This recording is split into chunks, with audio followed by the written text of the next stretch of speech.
വലിയുള്ളായി ചെന്നിട്ട് മയ്യത്തിനെ കൊട കൊണ്ട് ഇങ്ങനെ കുത്തിക്കൊണ്ട് എഴുന്നേൽക്ക് പോനെ, എഴുന്നേൽക്ക്, എഴുന്നേൽക്ക്, മയ്യത്താണ് കൊണ്ടോണ്, എഴുന്നേൽക്ക് 3 പ്രാവശ്യം പറഞ്ഞപ്പോഴേക്കും അയാൾ എഴുന്നേറ്റിരുന്നു.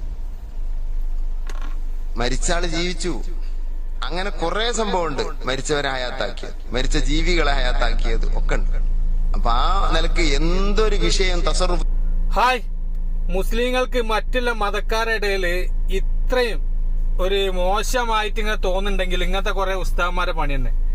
മരിച്ച ആൾക്കാരെ കൊടയം കൊണ്ട് കുത്തി നീപ്പിച്ച് 3 വട്ടം നീക്കട പറഞ്ഞപ്പോ നീച്ച് ഒരുപാട് പക്ഷികളെ.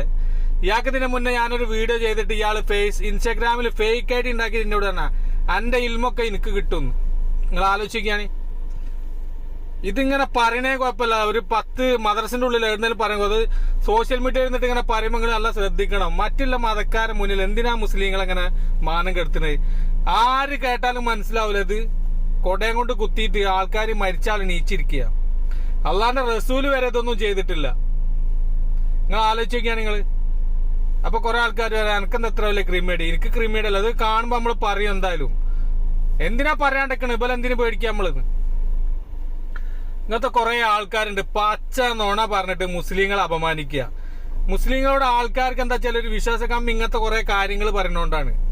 അല്ലാണ്ട് മുസ്ലിങ്ങളോട് ആരും വിരോധം ഒന്നും ഉണ്ടല്ലോ. ഇവരെ പോലത്തെ ആൾക്കാരാണ് ഈ വിരോധം എല്ലാം ഉണ്ടാക്കുന്നത്.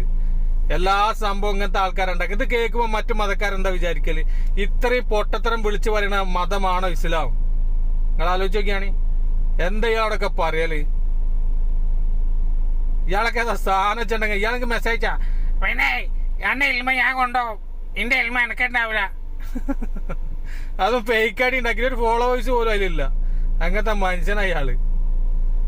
ഇയാളെ വല്ലാത്തൊരു സാന്തന. എന്തൊക്കെ വിളിച്ചു പറയുന്നേ? എന്തിനാ ഈ വയസ്സ് കാലത്ത് ഇതൊക്കെ വിളിച്ചു പറയുന്നത്? ഇയാൾക്ക് മക്കളും കുട്ടികളൊന്നുമില്ല. ഒന്ന് പറഞ്ഞ് മനസ്സിലാക്കി കൊടുത്തൂടെ? എല്ലാം പിന്നെ